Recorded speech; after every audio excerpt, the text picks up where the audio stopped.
Lock किया ना, चलिए आज से जो है एंशिएंट हिस्ट्री स्टार्ट होगा, ठीक है। और अब जो है डिटेल डिस्कशन होगा, मतलब कि और जो इम्पोर्टेंट रहेगा इसके अलावा, ठीक है, वो ग्रुप में भेज देंगे, उसको देख लीजिएगा, ठीक है। बाकी जो किए हैं वो जान ही रहे हैं, ठीक है। चलिए भारत का इतिहास, ठीक है, भारत का इतिहास निकालेंगे पेज नंबर 1, लुसेंट का पेज नंबर 1, ठीक है। पेज भी बताना होगा और नहीं ना। चलिए नेक्स्ट चलते हैं, ठीक है। नया लुसेंट खरीदे कि नहीं, खरीदे ना। चलिए उत्तर में हिमालय से लेकर दक्षिण में समुद्र तक फैला यह उपमहाद्वीप भारतवर्ष के नाम से ज्ञात है, जिसे महाकाव्य तथा पुराणों में भारतवर्ष अर्थात भारतों का देश तथा यहाँ के निवासियों को भारतीय अर्थात भारत की संतान कहा गया। भारत की संतान, भारत एक प्राचीन कबीले का नाम था। भारत जो है एक प्राचीन कबीले का नाम था। प्राचीन भारतीय अपने देश को जो है जम्बू द्वीप अर्थात जम्बू, जम्बू का मतलब जमुना, ठीक है, जमुन वृक्ष के द्वीप कहते थे। प्राचीन ईरानियों ने इन्हें सिंधु नदी के नाम से जोड़ते थे। प्राचीन ईरानियों ने जो है इसको किस नदी से जोड़ता था? सिंधु नदी से, सिंधु नदी से, जिसे वे सिंधु कहकर हिंदू कहते थे, ठीक है, जिसे वह सिंधु ना कहकर क्या करते थे? हिंदू कहते थे। यानी कि यही नाम फिर पूरे पश्चिम में फैल गया और पूरे देश को इसी एक नदी के नाम से जाना लगा। यूनानी इसे इंदे, यूनानी क्या कहते थे? इंदे। और अरब इसे हिंद कहते थे, अरब कहते थे हिंद और यूनानी कहते थे इंदे। अरब हिंद, यूनानी इंदे। मध्यकाल में इस देश को हिंदुस्तान कहा जाने लगा। मध्यकाल में जो है भारत को क्या कहने जाने लगा?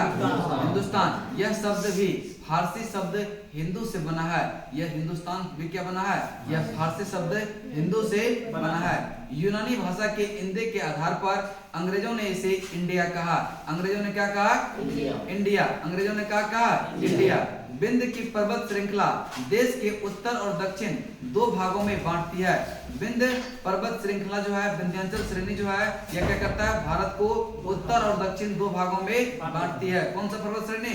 विंध्य पर्वत श्रेणी। विंध्य पर्वत श्रेणी उत्तर में इंडो यूरोपीय परिवार की भाषा बोलने वाले थे और दक्षिण में द्रविड़ परिवार की भाषा बोलने वाले की बहुमत है। उत्तर में इंडो यूरोपीय और दक्षिण में यह द्रविड़, द्रविड़। नेक्स्ट है भारत की जनसंख्या, पेज नंबर 1 से ही है, ठीक है। भारत की जनसंख्या का निर्माण जिन प्रमुख नस्लों के लोगों के मिश्रण से हुआ वे इस प्रकार हैं। एक है प्रोटोस्ट्रॉइड, क्या है? प्रोटोस्ट्रॉइड। एक है पैलियो या मेडिटेरियन, काकेसाइड और निग्रियोड और है मंगोलियाड। कौन सा है?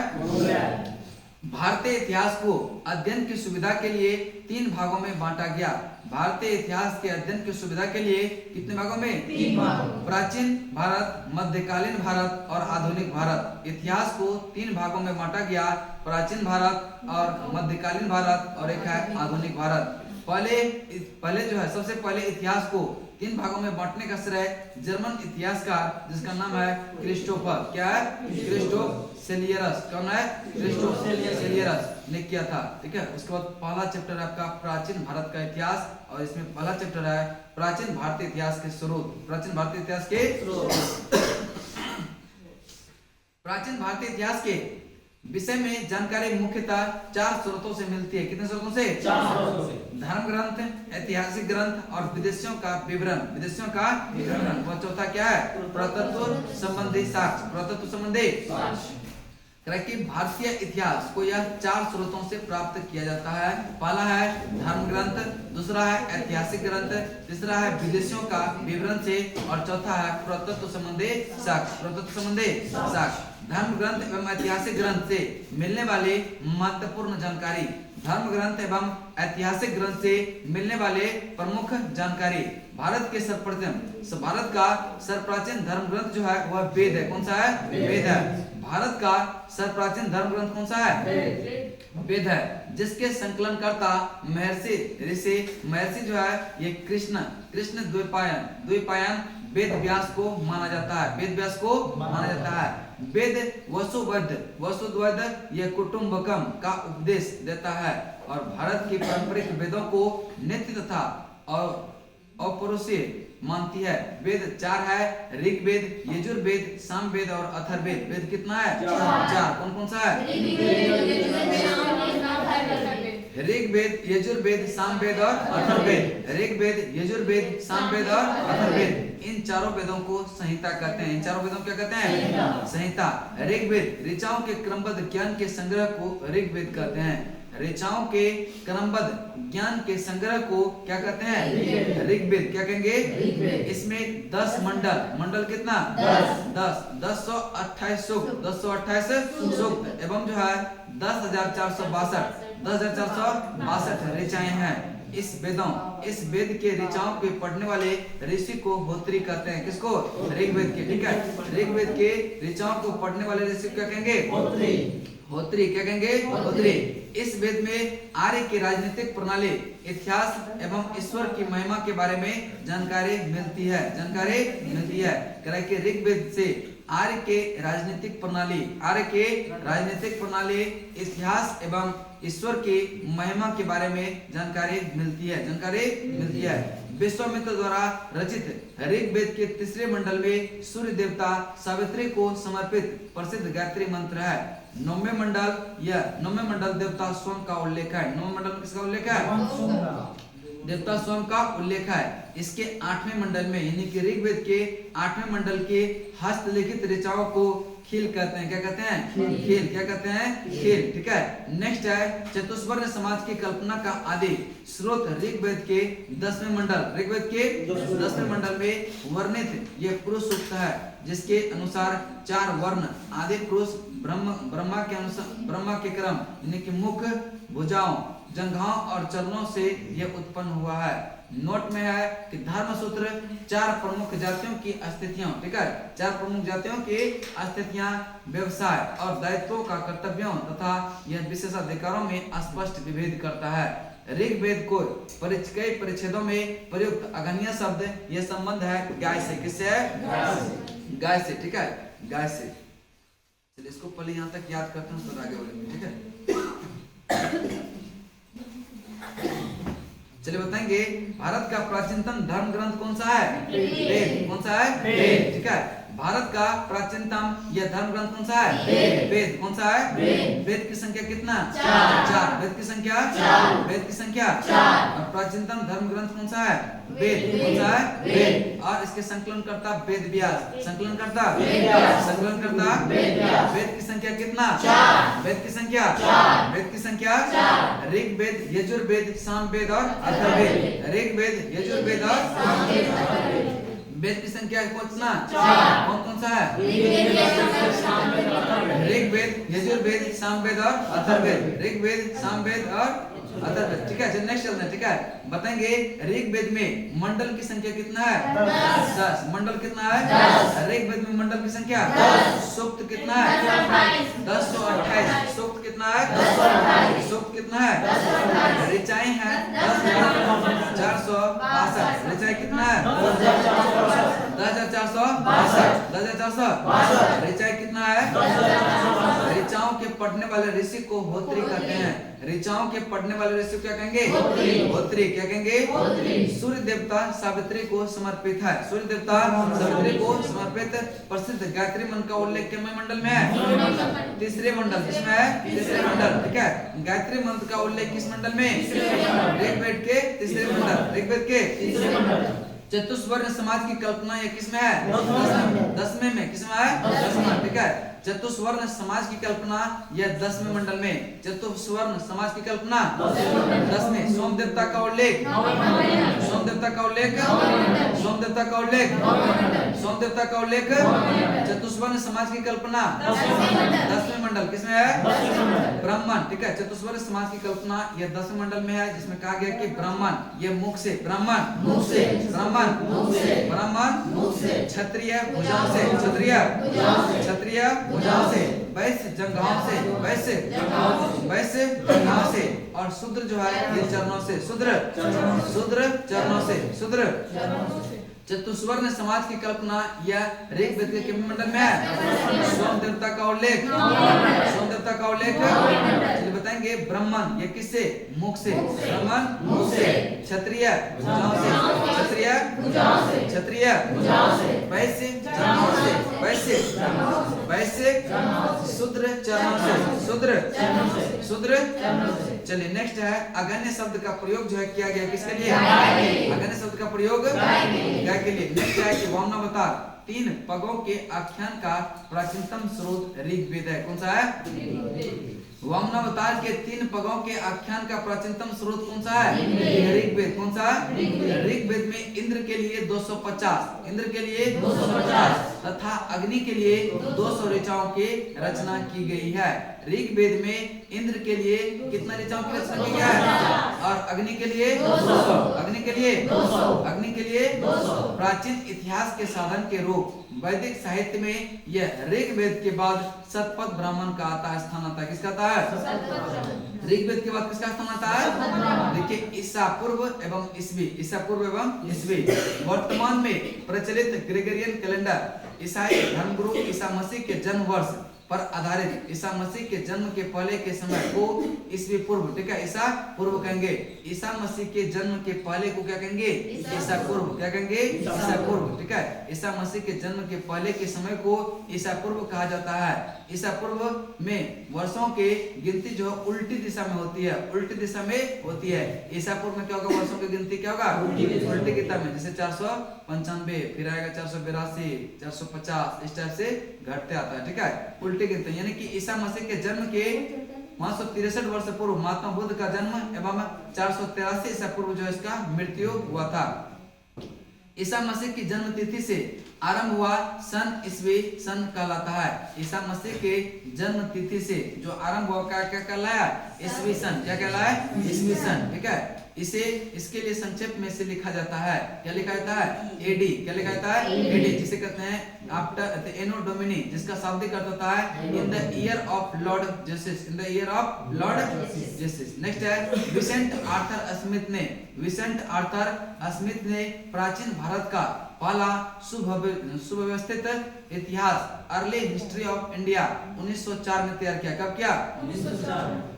किसने तैयार किया? यह विसेंट आर्थर ने, विसेंट आर्थर। इस पुस्तक के 1/3 भाग में केवल सिकंदर का आक्रमण वर्णित है। केवल किसका आक्रमण वर्णित है? सिकंदर। इसमें भारत के स्वेच्छाचारी शासन वाला देश कहा गया। ठीक है, इससे जो इसमें भारत को क्या कहा गया? स्वेच्छाचारी शासन वाला देश कहा गया, जिसे ब्रिटिश शासन के स्थापना से पहले कभी राजनीतिक एकता का अनुभव नहीं हुआ, उन्होंने लिखा वस्तुतः भारतीय इतिहासकारों का यह भारतीय इतिहासकारों का सर्वसरकार शासन के एकमात्र स्वरूप या तानाशाही से ही है। किससे है? तानाशाही से ही है। चलिए एक बार इसको रिपीट करते हैं, बताएंगे भारत का प्राचीनतम धर्म ग्रंथ कौन सा है? वेद। कौन सा है? वेद। और वेद की संख्या कितना? 4। कौन सा है?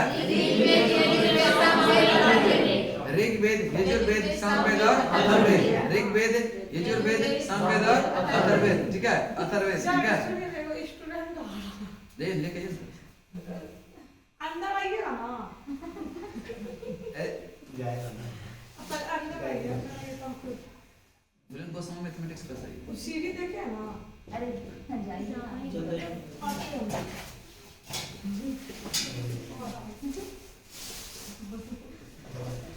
चलिए नेक्स्ट चलते हैं। ठीक है, चलिए बताएंगे। ठीक है, वेद की संख्या कितना है? 4। वेद की संख्या 4। कौन कौन सा है? ऋग्वेद, यजुर्वेद, सामवेद और अथर्ववेद। ठीक है। और ये चारों को क्या कहते हैं? संहिता। क्या कहेंगे? संहिता। ठीक है। ऋग्वेद, यजुर्वेद एवं सामवेद को वेदत्रयी या त्रयी कहते हैं। ठीक है, वेदत्रयी या त्रयी कहते हैं। तीन वेद को, किसको किसको? ऋग्वेद, यजुर्वेद, सामवेद। अथर्ववेद को छोड़कर तीन वेदों को क्या कहेंगे? त्रयी या फिर वेदत्रयी। ठीक है, वेदत्रयी। चलिए बताएंगे ऋग्वेद में कितने मंडल? ऋग्वेद में कितने मंडल? ऋग्वेद में कितने मंडल? सूक्त कितना? सूक्त कितना? ऋचाएं कितना? 10,400। ऋचाएं कितना? 10,400। नेक्स्ट है ऋचाओं। ऋचाओं के पढ़ने वाले ऋषि को क्या कहेंगे? होत्री। क्या कहेंगे? ऋचाओं के पढ़ने वाले ऋषि को क्या कहेंगे? होत्री। ठीक है। चलिए नेक्स्ट है सूर्य देवता। सूर्य देवता सावित्री को समर्पित प्रसिद्ध जो है गायत्री मंत्र का उल्लेख कितने मंडल में है?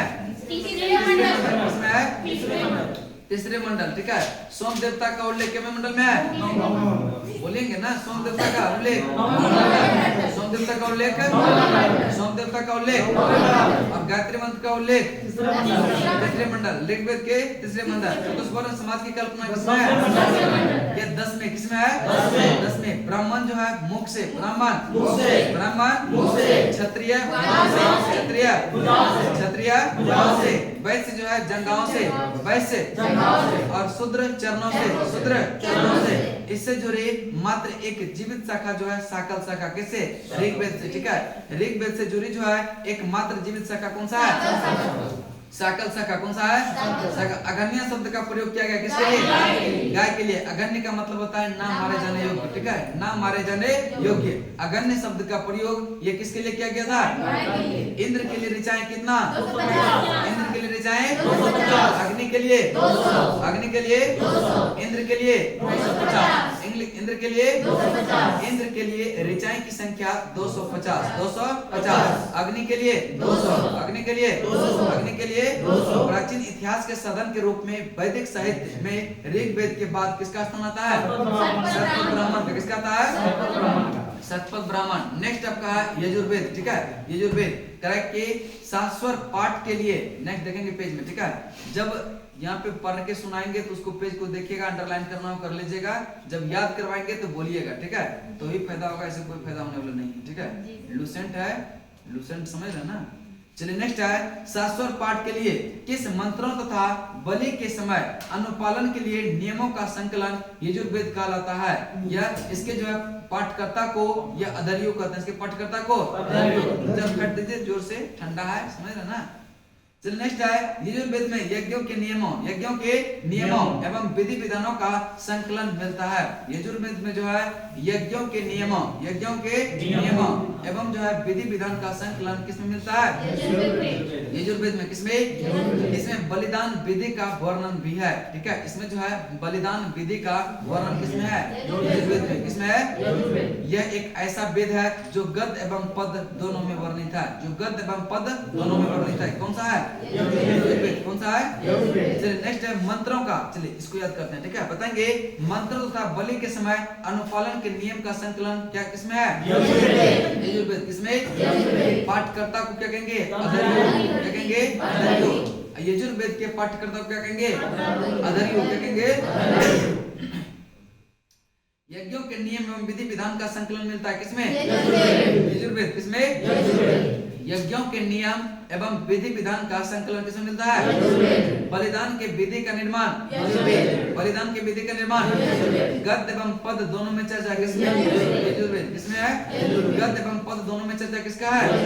यजुर्वेद का दो है, एक शुक्ल यजुर्वेद और एक है कृष्ण यजुर्वेद। ठीक है, नेक्स्ट आपका सामवेद। ठीक है, सामवेद है कि सामवेद का शाब्दिक अर्थ होता है गान। क्या होता है? गान। सामवेद का शाब्दिक अर्थ क्या है? गान। इस वेद में मुख्यतः यज्ञों के अवसर पर गाए जाने वाला ऋचाएं मंत्रों का संकलन है। इसके पाठकर्ता को उद्रात्री कहेंगे। क्या कहेंगे? उद्रात्री कहेंगे। इसका संकलन ऋग्वेद पर आधारित है। इसका संकलन जो है ऋग्वेद पर आधारित है। किसका? सामवेद। सामवेद का संकलन किस वेद पर आधारित है? ऋग्वेद पर आधारित है। इसमें 1810 सूक्त है। कितना सूक्त है? 1810 सूक्त है जो प्राय ऋग्वेद से लिए गए हैं। जो कहां से लिया गया है? ऋग्वेद से। नेक्स्ट जैसे भारतीय संगीत का जनक भी कहते हैं। किसको? सामवेद को। सामवेद को भारतीय संगीत का जनक भी कहा जाता है। नेक्स्ट है यजुर्वेद तथा सामवेद में किसी भी विशिष्ट ऐतिहासिक घटना का वर्णन नहीं मिलता है। यजुर्वेद तथा सामवेद में किसी भी विशिष्ट ऐतिहासिक घटना का वर्णन नहीं मिलता। नेक्स्ट आपका अथर्ववेद। कौन सा है? अथर्ववेद। ठीक है, चलिए एक बार रिपीट बताएंगे। मंत्रों तथा बलि के समय अनुपालन के नियम के संकलन किसमें मिलता है? किसमें मिलता है? इसके यजुर्वेद के पाठकर्ता क्या कहेंगे? उद्रात्री। क्या कहेंगे? अदर्यु कहेंगे ना। यजुर्वेद का यजुर्वेद का और सामवेद का क्या कहेंगे? उद्रात्री। सामवेद का ऋग्वेद का ऋग्वेद के पाठकर्ता को होत्री कहेंगे, यजुर्वेद के पाठकर्ता को कहेंगे और सामवेद को क्या कहेंगे? उद्रात्री। सामवेद के यज्ञों के नियम एवं विधि विधान का संकलन किसमें मिलता है? यजुर्वेद। किसमें मिलता है? बलिदान के विधि का निर्माण किसमें? बलिदान के विधि का निर्माण गद एवं पद दोनों में चर्चा यजुर्वेद। किसमें? भारतीय संगीत का जनक किसको? भारतीय संगीत का जनक और सामवेद के पाठ्यकर्ता को क्या कहेंगे? उद्रात्री। क्या कहेंगे? संकलन जो किस वेद पर आधारित है? सामवेद का संकलन किस वेद पर आधारित है? ऋग्वेद पर। किस पर है? ऋग्वेद। ठीक है, सूक्त है 1810 जो कहां से लिया गया है? जो कहां से लिया गया है? नेक्स्ट आपका अथर्ववेद। ठीक है, अथर्ववेद अथर्वा ऋषि द्वारा रचित इस वेद में कुल जो है 731 कितना है? 731 मंत्र तथा लगभग 6000 पद है। 6000 पद किसमें है? अथर्ववेद। इसके कुल मंत्रों ऋग्वैदिक मंत्रों से भी ये प्राचीनतर है। ठीक है, कुछ इसके जो कुछ मंत्र ऋग्वैदिक मंत्रों से भी क्या है? प्राचीनतर है, यानी उससे भी पुराना है। औषधाओं का उल्लेख जो है सबसे पहले अथर्ववेद में मिलता है। ठीक है, औषधाओं का यह सबसे प्रथम किसमें मिलता है? यह अथर्ववेद में। नेक्स्ट है कि ऐतिहासिक दृष्टि से अथर्ववेद का महत्व इस बात से है कि इसमें सामान्य मनुष्य के विचार तथा अंधविश्वास का विवरण मिलता है। किसमें? अथर्ववेद। ठीक है, नेक्स्ट है पृथ्वी सूक्त कृतवेद का प्रतिनिधि सूक्त माना जाता है। इसमें मानव जीवन के सभी पक्षों गृह निर्माण कृषि के उन्नति व्यापारिक मार्गों का गहन खोज, ठीक है, रोग निवारण समन्वय विवाह तथा प्रणय गीतों, ठीक है, प्रणय गीतों राजभक्ति राजा का चुनाव बहुत से वनस्पतियों एवं औषधियों और साप वशीकरण प्रायश्चित मातृभूमि, ठीक है, मातृभूमि मामत्य आदि का विवरण जो है दिया गया है। किसमें? अथर्ववेद। कुछ मंत्रों में जादू टोना का भी वर्णन है।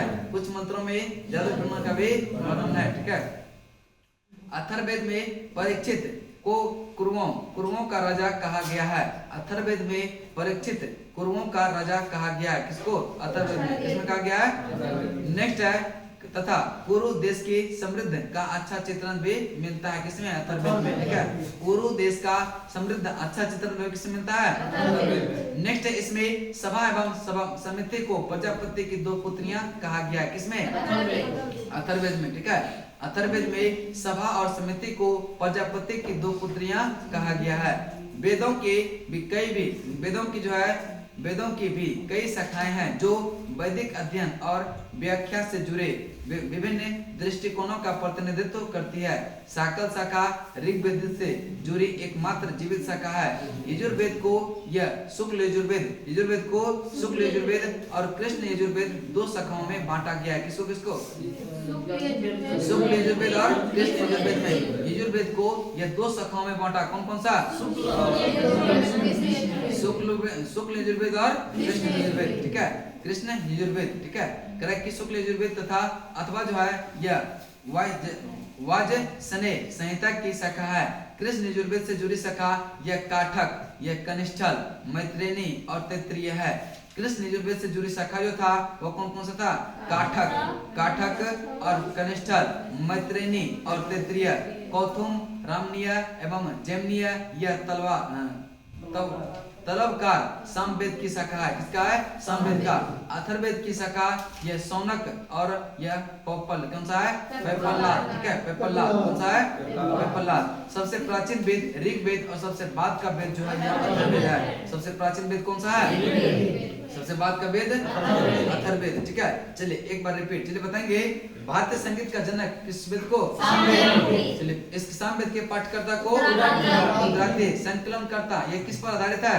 ऋग पद पर। ठीक है, इसमें सूक्त कितना है? 1810। ये सभी कहां से लिया गया है? ऋग्वेद से। किससे? चलिए नेक्स्ट है अथर्ववेद। कन्याओं के जन्म की निंदा का करता है। कौन सा? अथर्ववेद। कन्याओं के जन्म का निंदा किससे मिलता है? कन्याओं के जन्म की निंदा। विचार एवं अंधविश्वास का विवरण किससे मिलता है? अथर्ववेद। विचार एवं अंधविश्वास का वर्णन किससे मिलता है? जादू टोना शाप वशीकरण ये सब किससे मिलता है? अथर्ववेद में। किसमें? अथर्ववेद। ठीक है, जादू टोना शाप वशीकरण किसमें मिलता है? अथर्ववेद। कुरु देश की समृद्ध अच्छा चित्रण भी किसमें मिलता है? अथर्ववेद। किसमें? अथर्ववेद। सभा एवं समिति को प्रजापति की 2 पुत्रियां किसमें बताया गया है? अथर्ववेद। किसमें? सबसे प्राचीन का वेद कौन सा है? ऋग्वेद। सबसे प्राचीन का वेद सबसे प्राचीन का वेद सबसे प्राचीन का वेद और सबसे बाद का वेद है अथर्ववेद। सबसे बाद का वेद सबसे बाद का वेद अथर्ववेद। ठीक है, एक बार रिपीट करते हैं चारों वेद को। ठीक है, चलिए बताएंगे भारत का प्राचीनतम धर्म ग्रंथ कौन सा है? वेद है। कौन सा है? वेद। ठीक है, भारत का प्राचीनतम धर्म ग्रंथ के तो कौन सा है? वेद। कौन सा है? वेद की संख्या कितना? 4। वेद की संख्या 4। संकलनकर्ता को क्या कहेंगे? वेद के संकलनकर्ता को क्या कहेंगे? या वेद व्यास। क्या कहेंगे? वेद व्यास। ठीक है, उद्रात्री किसको कहते हैं? ठीक है, ऋग्वेद, यजुर्वेद, सामवेद और अथर्ववेद ये चारों को क्या कहेंगे? संहिता। क्या कहेंगे? संहिता। और 3 वेद को त्रय या वेदत्रयी कहते हैं। कौन कौन सा वेद है? अथर्ववेद को छोड़कर ऋग्वेद, यजुर्वेद और सामवेद को क्या कहेंगे? त्रय या वेदत्रयी। ठीक है, त्रय या वेदत्रयी। त्रय या वेदत्रयी। नेक्स्ट है बताएंगे ऋग्वेद में मंडल कितना? ऋग्वेद में मंडल कितना? सूक्त कितना? 1028। सूक्त कितना? नेक्स्ट है ऋचाओं को पढ़ने वाले ऋषि क्या कहेंगे? होत्री। ठीक है, क्या कहेंगे? सूर्य देवता सावित्री को समर्पित यह प्रसिद्ध गायत्री मंत्र का उल्लेख किसमें मंडल में है? गायत्री मंत्र का उल्लेख गायत्री मंत्र का उल्लेख सोम देवता का उल्लेख ऋग्वेद के 9वें मंडल। ऋग्वेद के चतुर्वर्ण समाज की कल्पना किसमें है? 10वें मंडल, जिसमें ब्राह्मण जो है मुख से ब्राह्मण क्षत्रिय भुजाओं से वैश्य जंघाओं से वैश्य और शूद्र जो है चर्म से शूद्र। इससे जुड़ी एकमात्र जीवित शाखा है वह साकल शाखा। क्या है? साकल शाखा। इससे जुड़ी मात्र एक जीवित शाखा, इसका नाम क्या है? अगन्य शब्द का प्रयोग किया गया है गाय के लिए। किसके लिए? अगन्य शब्द का प्रयोग किसके लिए? अगन्य शब्द का प्रयोग गाय के लिए। इंद्र के लिए ऋचाएं कितना? 250। इंद्र के लिए 250। अग्नि के लिए 200। अग्नि के लिए 200। अग्नि के लिए 200। प्राचीन इतिहास के साधन के रूप में वैदिक साहित्य में ऋग्वेद यह क्या बात कौन सा स्थान? इसका स्थान होता है शतपथ ब्राह्मण का। शतपथ ब्राह्मण का। नेक्स्ट है यजुर्वेद के पाठ्यकर्ता को क्या कहेंगे? अधर्यो। क्या कहेंगे? अधर्यो। यजुर्वेद के पाठ्यकर्ता क्या कहेंगे? अधर्यो। क्या कहेंगे?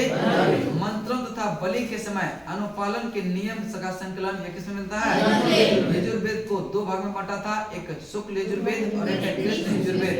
शुक्ल यजुर्वेद और नेक्स्ट है यज्ञों के नियम एवं विधि विधान का संकलन किसमें मिलता है?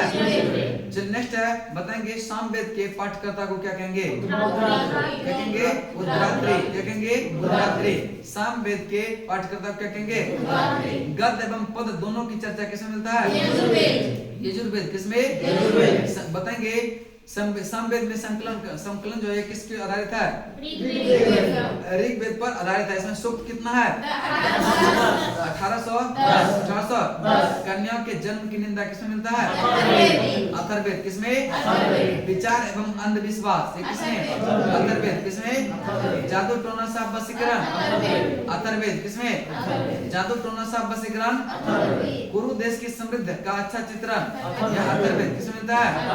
सबसे प्राचीन का वेद यह ऋग्वेद। सबसे प्राचीन का वेद ऋग्वेद। सबसे प्राचीन का वेद सबसे बाद का वेद है अथर्ववेद। सबसे बाद का वेद सबसे बाद का वेद। नेक्स्ट आपका है आपका ब्राह्मण, आरण्यक एवं उपनिषद। ठीक है, ब्राह्मण, आरण्यक तथा उपनिषद। संहिता के पश्चात देखिए जब 45 हो जाए तो बता दीजिएगा। ठीक है, टाइम जब 45 होगा तो बता दीजिएगा। ठीक है, उसके बाद स्पीडी करवाएंगे। उसके बाद क्यूज तो आज नहीं होगा, क्यूज कल से होगा। ठीक है, चलिए संहिता के पश्चात ब्राह्मण, आरण्यक तथा उपनिषदों का स्थान है। ठीक है, संहिता के पश्चात जो है ब्राह्मण, संहिता के पश्चात ब्राह्मण, आरण्यक तथा उपनिषदों का स्थान है। इनसे उत्तर वैदिक कालीन समाज एवं संस्कृति के विषय में जानकारी प्राप्त होती है। ब्राह्मण ग्रंथ वैदिक संहिता की व्याख्या करने के लिए गद्य में लिखे गए हैं। ब्राह्मण ग्रंथ वैदिक संहिताओं की व्याख्या करने के लिए गद्य में लिखे गए हैं। किसमें लिखे गए हैं? प्रत्येक संहिता के लिए अलग अलग ब्राह्मण ग्रंथ है जिसे सारणी में दिया गया है। प्रत्येक कला की प्रत्येक संहिता के लिए अलग अलग ब्राह्मण ग्रंथ है जो कि सारणी में दिए गए हैं। जो कि देखिए ऋग्वेद यह ऐतरेय तथा कौशिक की, ऋग्वेद यजुर्वेद ये तैत्तिरीय व शतपथ, तैत्तिरीय व शतपथ, तैत्तिरीय व सामवेद पंचवेद,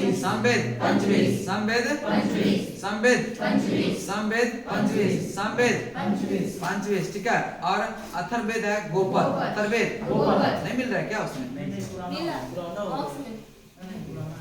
कब का है? कितना संस्करण है?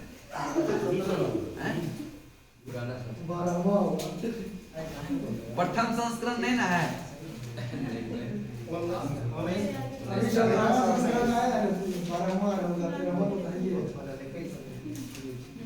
चलिए,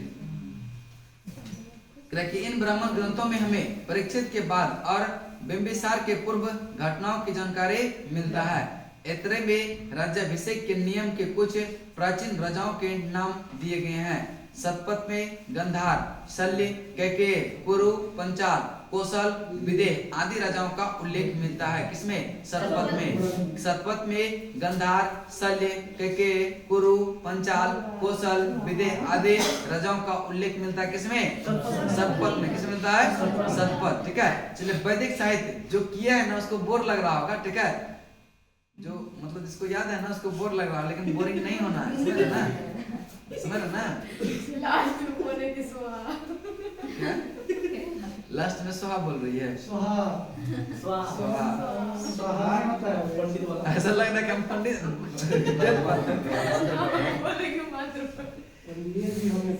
चलिए नेक्स्ट। ठीक है, मतलब मेरा आधा बात वो पूरा कर दे रही है ना। नहीं देखिए एक्चुअली है ना कि जो एक बार पढ़ लिया ना यहाँ पे उसको नहीं बहुत इजी लग रहा होगा। क्या? चलने चलते हैं वैदिक साहित्य में। और इतना मैराथन दिए है ना, इतना मैराथन दिए है कि बस अगर एग्जाम में पूछ देता क्वेश्चन तो समझ ना क्या होता, वह मार फट जाता। क्या? चलिए नेक्स्ट चलते हैं। ठीक है, वैदिक साहित्य के बाद देखिए बोरिंग भी लग रहा है ना तो पर भी सुनते रहिए। समझ रहे ना? समझ रहे ना? जितना रिपीट कीजिएगा उतना फायदा होगा, उतना वीर बनिएगा। समझ रहे ना? जब तक वीर नहीं बनेंगे तब तक बीपीएससी कैसे होगा? समझ रहे ना? चलिए नेक्स्ट चलते हैं। जैसे ये चैप्टर समाप्त होगा 1 नंबर, दूसरा चैप्टर जाने से पहले उसका जो लुसेंट का ऑब्जेक्टिव है वो टेस्ट के रूप में लेंगे। ठीक है, यहाँ पे जो है सबको बनाना है, फिर उसका डिस्कशन करवाएंगे। ठीक है, समय लगेगा लेकिन अच्छा से समाप्त होगा। ठीक है, वैदिक साहित्य में ऋग्वेद के बाद शतपथ ब्राह्मण का स्थान आता है। किसका आता है? आरण्यक में यज्ञ से जुड़े कर्मकांडों की दार्शनिक और यह प्रतीकात्मक अभिव्यक्ति है। आरण्यक में यज्ञ से जुड़े कर्मकांडों की दार्शनिक और यह प्रतीकात्मक अभिव्यक्ति है। उपनिषदों की संख्या 108 है जिसमें 13 को मूलभूत उपनिषद की श्रेणी में रखा गया है। उपनिषद की संख्या कितना है? 108। कितना है? 108, जिसको मूलभूत उपनिषद की श्रेणी में कितने को रखा गया है? 13 को। कितने को? इसमें जो है यज्ञ से जुड़े दार्शनिक विचार, शरीर, ब्रह्मांड और आत्मा तथा ब्रह्मा की व्याख्या की गई है। कि इसमें यज्ञ से जुड़े दार्शनिक विचार, शरीर, ब्रह्मांड, कौन सा? ब्रह्मांड, आत्मा तथा यह ब्रह्मा की व्याख्या की गई है। स्त्री की सर्वाधिक गिरी हुई स्थिति यह मैत्रेयी संहिता कौन सा है? मैत्रेयी संहिता से प्राप्त होती है, जिसमें जुआ और शराब की भांति स्त्री को पुरुष का तीसरा दोष बताया गया है। जुआ और शराब की भांति यह स्त्री को जो है पुरुष का तीसरा दोष बताया गया है। ठीक है, नेक्स्ट है सतपथ ब्राह्मण में स्त्री को पुरुष का अर्धांगिनी भी कहा गया है। ठीक है, सतपथ ब्राह्मण में किसमें? सतपथ ब्राह्मण में पुरुष की अर्धांगिनी भी कहा गया है। जाबलोपनिषद में 4 आश्रमों का उल्लेख मिलता है। जाबलोपनिषद में किसमें? जाबलोपनिषद में 4 आश्रमों का उल्लेख मिलता है। स्मृतियों में सबसे प्राचीन एवं प्रमाणिक मनुस्मृति मानी जाती है। स्मृतियों में सबसे प्राचीन एवं प्रमाणिक स्मृति कौन सा है? मनुस्मृति। यह शुंग काल का मानक ग्रंथ है। यह किस काल का है? शुंग काल का मानक ग्रंथ है। नरद स्मृति यह गुप्त युग के विषय में जानकारी प्रदान करता है। नरद स्मृति ये किस युग के बारे में? यह गुप्त युग। ठीक है, गुप्त युग के विषय में जानकारी प्रदान करता है। नेक्स्ट आपका वेदांत और सूत्र, पहले से इसको याद करते हैं। ठीक है, चलिए कि ब्राह्मण ग्रंथ। ठीक है, वेद और ब्राह्मण ग्रंथ। ठीक है, बताएंगे ऐत्रेय तथा कौशिक के किसमें? ऋग्वेद। ऐत्रेय तथा कौशिक के ऐत्रेय तथा कौशिक के तैत्तिरीय तथा शतपथ तैत्तिरीय तथा शतपथ पंचविंश सामवेद पंचविंश और गोपथ है अथर्ववेद। गोपथ ऐत्रेय तथा कौशिक के ऐत्रेय तथा कौशिक के तैत्तिरीय तथा शतपथ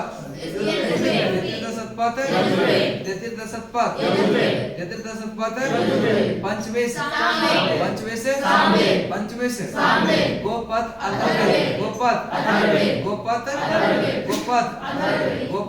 अथर्ववेद। ठीक है, राज्याभिषेक के नियमों का उल्लेख किसमें मिलता है? ऐत्रेय ब्राह्मण। किसमें मिलता है? ऐत्रेय में। कुछ प्राचीन राजाओं का नाम का उल्लेख भी किसमें? ऐत्रेय ब्राह्मण। ठीक है, नेक्स्ट है गांधार, शल्य, केकय, कुरु, पंचाल, कौशल, विदेह राजाओं का उल्लेख किसमें मिलता है? शतपथ। किसमें मिलता है? शतपथ। ठीक है, शतपथ। राज्याभिषेक के नियम का उल्लेख करके तो ये किसमें मिलता है? ऐत्रेय में। किसमें? ऐत्रेय। राज्याभिषेक के नियमों का उल्लेख राज्याभिषेक के नियमों का उल्लेख ऐत्रेय ब्राह्मण। किसमें मिलता है? और प्राचीन राजाओं के नाम का उल्लेख अगर पूछे तो ये भी ऐत्रेय में। किसमें? ऐत्रेय। गंधार, शल्य, केकय, कुरु, पंचाल, कौशल, विदेह राजाओं का उल्लेख अगर पूछे तो यह शतपथ में मिलता है। यज्ञ से जुड़े कर्मकांडों की दार्शनिक और प्रतीकात्मक अभिव्यक्ति या अरण्यक। किसमें मिलता है? अरण्यक। उपनिषदों की संख्या कितना है? 108। उपनिषदों की संख्या 108। मूलभूत उपनिषद कितना है? मूलभूत उपनिषद 13। स्त्री की सर्वाधिक गिरी हुई स्थिति, जिसमें जुआ व शराब की भांति स्त्री को पुरुष का तीसरा मुख्य दोष बताया गया है। मैत्रेयी संहिता। मैत्रेयी संहिता। स्त्री की सर्वाधिक गिरी हुई स्थिति, स्त्री के सर्वाधिक गिरी हुई स्थिति जिसमें जुआ व शराब की भांति स्त्री को पुरुष का जो तीसरा दोष बताया गया है। इसमें मैत्रेयी संहिता। मैत्रेयी संहिता। और स्त्री को पुरुष की अर्धांगिनी कहा गया। किसमें? सतपथ ब्राह्मण में। किसमें? स्त्री को पुरुष की अर्धांगिनी किसमें कहा गया है? सतपथ ब्राह्मण। किसमें कहा गया है? 4 आश्रमों का उल्लेख किसमें है? 4 आश्रमों का उल्लेख किसमें मिलता है? जाबलोपनिषद। किसमें? 4 आश्रमों का उल्लेख किसमें मिलता है? 4 आश्रम है ब्रह्मचर्य, गृहस्थ, वानप्रस्थ और संन्यास। ब्रह्मचर्य, गृहस्थ, वानप्रस्थ और संन्यास। ठीक है, 4 आश्रमों का उल्लेख किसमें मिलता है?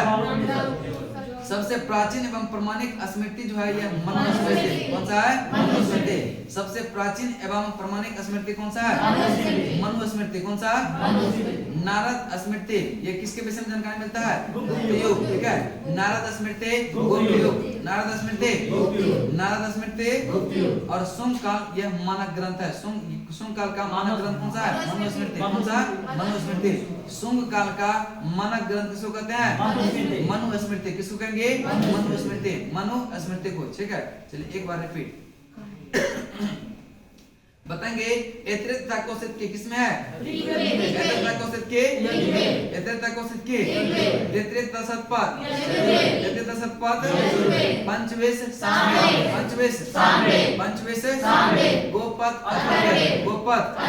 गोपथ।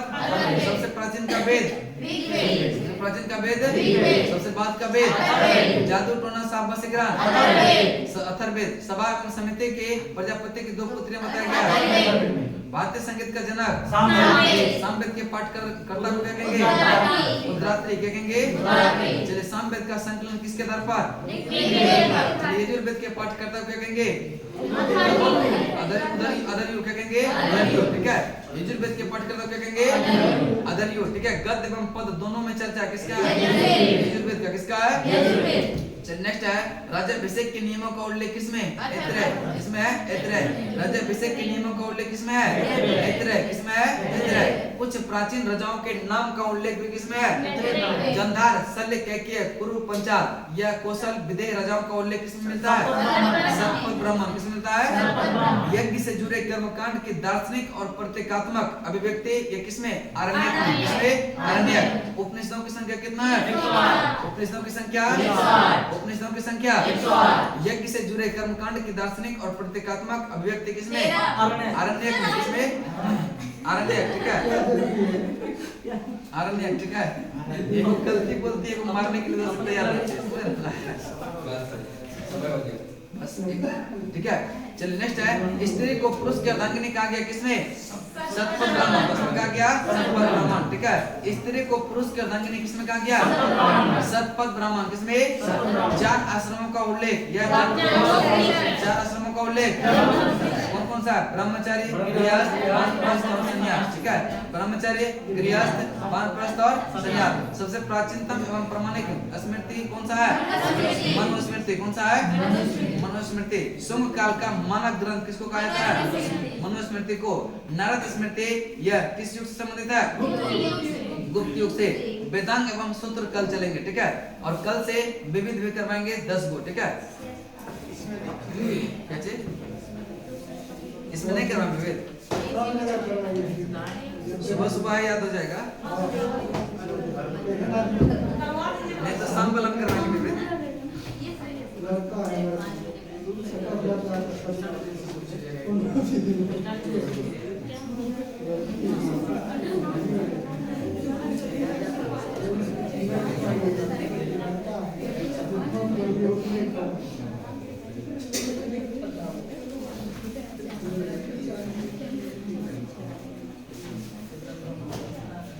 शुरू करें इस पे। चलिए एनटीपीसी 3 अप्रैल 2021 का फर्स्ट शिफ्ट का होगी, तो शायद 2 से होगा। नहीं क्या?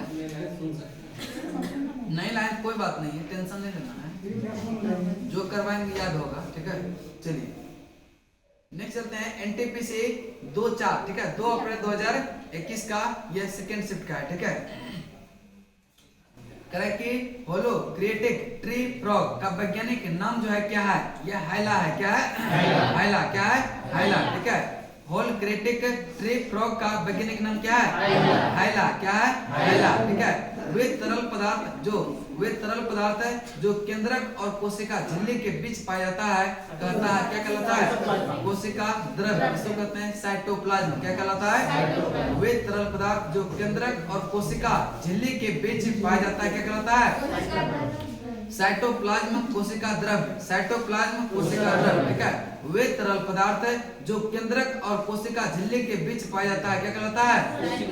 साइटोप्लाज्म। साइटोप्लाज्म। ठीक है। इसको कहते हैं कोशिका द्रव्य। कोशिका द्रव्य।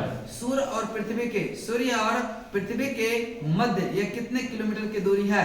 यह 150 मिलियन किलोमीटर। 150 million kilometre. ठीक है। एक बार बीपीएससी में पूछा था तो बिलियन और मिलियन में कंफ्यूज हो गया था सब। ठीक है। ये बोला ये दूसरा चीज है ना, वो तो दे है ना 3 × 10 पावर पार्सेक होता है सेकंड सेट में। चलिए नेक्स्ट है सूर्य और पृथ्वी के मध्य कितने किलोमीटर की दूरी है? यह 150 million kilometre. 150 million kilometre. Bauxite किस धातु का अयस्क है? एल्युमिनियम का। किसका है? एल्युमिनियम। बॉक्साइट किस धातु का अयस्क है? एल्युमिनियम। चाल दूरी तथा बल। 4 दूरी समय में बल और इसमें अदिश राशि नहीं है। कौन सा? बल नहीं है। बल क्या है? अदिश राशि। बल क्या है? अदिश राशि। ठीक है। प्रकृति में पाया जाने वाला सबसे कमजोर बल जो है यह गुरुत्वाकर्षण बल है। सबसे कमजोर बल कौन सा है? सबसे कमजोर बल कौन सा है? दाढ़ी बनाने में जो है किस दर्पण का उपयोग करते हैं? अवतल दर्पण। कैसे करते हैं? अवतल दर्पण, ठीक है, अवतल दर्पण। दाढ़ी बनाने में समय दूरी चाल और बल में कौन सा अदिश राशि नहीं है? बल नहीं है। बल कौन सा राशि है? वे तरल पदार्थ जो केंद्रक और कोशिका झिल्ली के बीच पाया जाता है क्या कहलाता है? कोशिका द्रव। कोशिका द्रव। सूर्य और पृथ्वी के मध्य कितने किलोमीटर की दूरी है?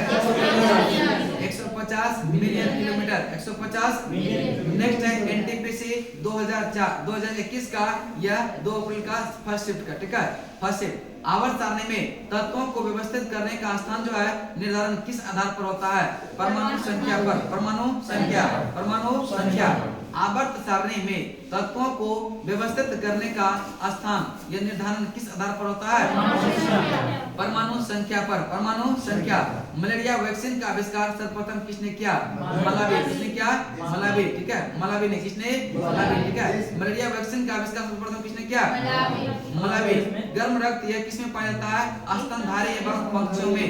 स्तनधारी एवं पक्षियों। गर्म रक्त किसमें पाया जाता है? स्तनधारी और पक्षी। स्तनधारी और सूर्य के किरण पृथ्वी तक आने में कितना समय लगता है? 8 मिनट 20 सेकंड, ठीक है। यह लगभग में देगा 8 मिनट जहां आएगा तो अगर ऑप्शन में तो 8 मिनट 20 सही करना है, ठीक है। 8 मिनट 20 सेकंड, ठीक है, 8 मिनट 20 सेकंड, ठीक है। इनिक कंप्यूटर का यह पूर्ण रूप क्या होता है? इलेक्ट्रॉनिक न्यूमेरिकल या इंटीग्रेटर एंड कंप्यूटर, ठीक है, इंटीग्रेटर एंड कंप्यूटर। इनिक कंप्यूटर का पूर्ण फॉर्म क्या होता है? Electronic numerical integrator and computer. Next है 1 अप्रैल 2004 का सेकंड शिफ्ट, ठीक है। पेरिस प्लास्टर ऑफ पेरिस, ठीक है। पेरिस ऑफ प्लास्टर का सूत्र होता है CaSO4 × H2O, ठीक है। हाफ H2O होता है, ठीक है, हाफ H2O, ठीक है। पेरिस प्लास्टर ऑफ पेरिस का सूत्र क्या होता है? CaSO4 × half H2O। मच्छर के काटने से कौन सी बीमारी होती है? फाइलेरिया। कौन सा? फाइलेरिया, ठीक है।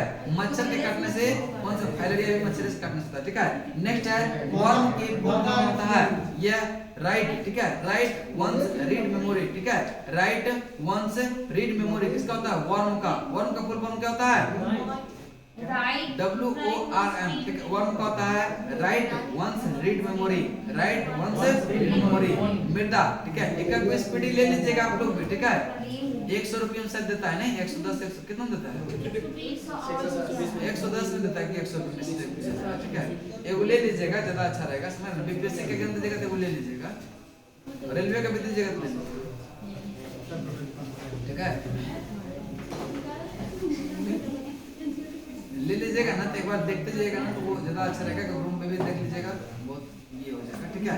चल नेक्स्ट है मृदा के गठन, विकास और सैद्धांतिक विकास के रूप में जो है रेखांकित इस संबंध में अध्ययन के शाखा में की जाती है पेडोलॉजी। किसमें? पेडोलॉजी, ठीक है, pedology.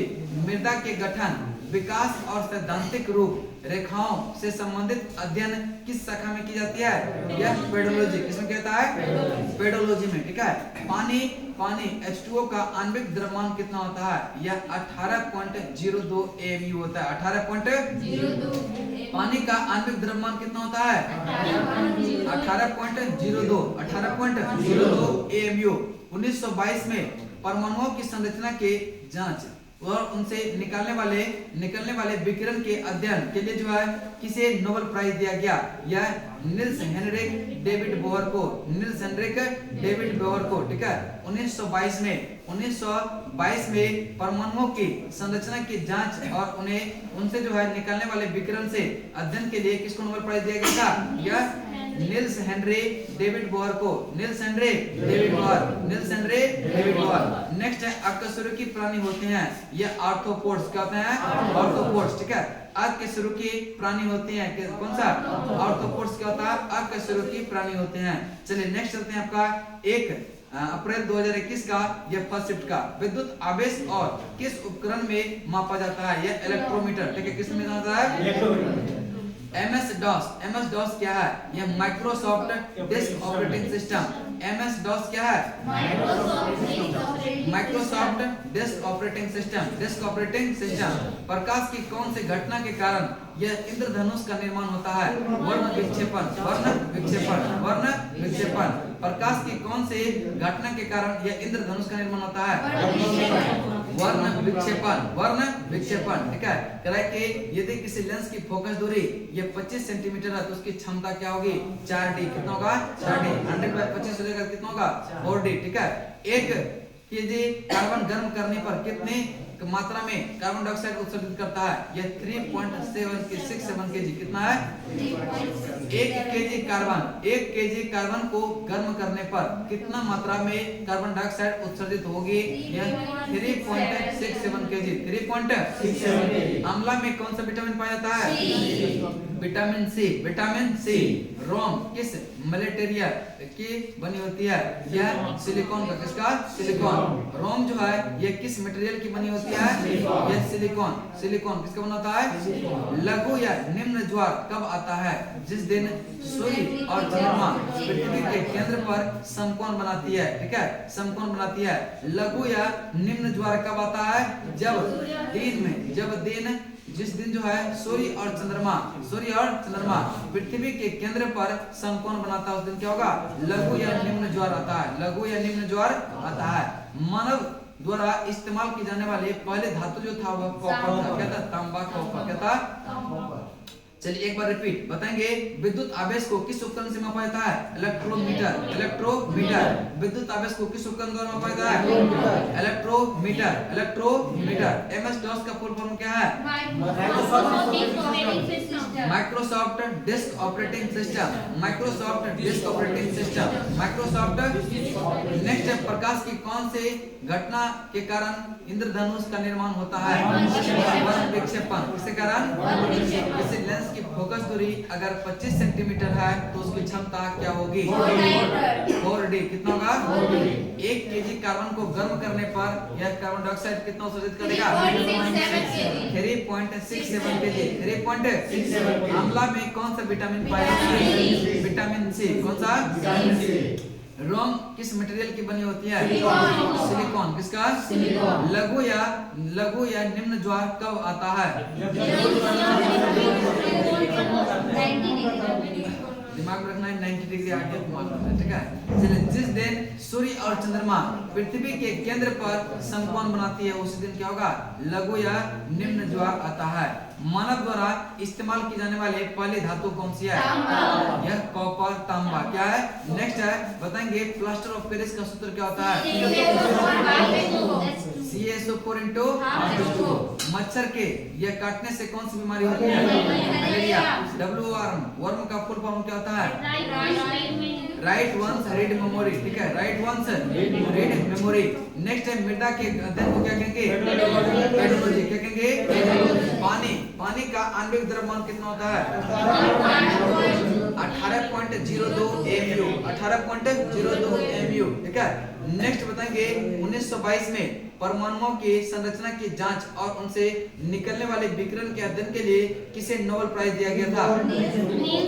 Nils Henrik David Bohr को। Niels Henrik David Bohr. Next है, अकशेरुकी प्राणी है कौन सा? ऑर्थोपोड्स। क्या है? ऑर्थोपोड्स। आवर्त सारणी में तत्वों को व्यवस्थित करने के स्थान या निर्धारण किस आधार पर होता है? परमाणु के मलेरिया की वैक्सीन का आविष्कार सर्वप्रथम किसने किया था? मलावी। किसने किया था? गर्म रक्त किसमें पाया जाता है? स्तनधारी और पक्षियों में। सूर्य की किरण पृथ्वी तक आने में कितना समय लेता है? 8 मिनट 20 सेकेंड। 8 मिनट। नेक्स्ट है, होलिट्रिक ट्री फ्रॉग का वैज्ञानिक नाम क्या है? हाइला। क्या नाम है इसका? हाइला। ठीक है, नेक्स्ट है, सूर्य और पृथ्वी के मध्य ये कितने किलोमीटर की दूरी होती है? 150 मिलियन किलोमीटर। 150 मिलियन की मिलियन। ठीक है, बॉक्साइट किस धातु का अयस्क है? एल्युमिनियम का। किसका है? चलिए बताएंगे बल सदिश है कि अदिश? सदिश। चाल क्या है? अदिश। चाल अदिश है? अदिश। पक्का? Yes. वेग क्या है? सदिश। वेग सदिश है। आज शाम में होगा ये सब, ठीक है? चल नेक्स्ट है, प्रकृति में पाया जाने वाला सबसे कमजोर बल कौन सा है? गुरुत्वाकर्षण बल। गुरुत्वा दाढ़ी बनाने में किस दर्पण का उपयोग किया जाता है? अवतल का। किसका? नींबू में साइट्रस, ये तो हो गया था पहले, ठीक है? चलिए नेक्स्ट चलते हैं। टाइम कितना हुआ? 8:05 हो गया। रहने दीजिए यहाँ तक, ठीक है? नेक्स्ट कल करेंगे, ठीक है?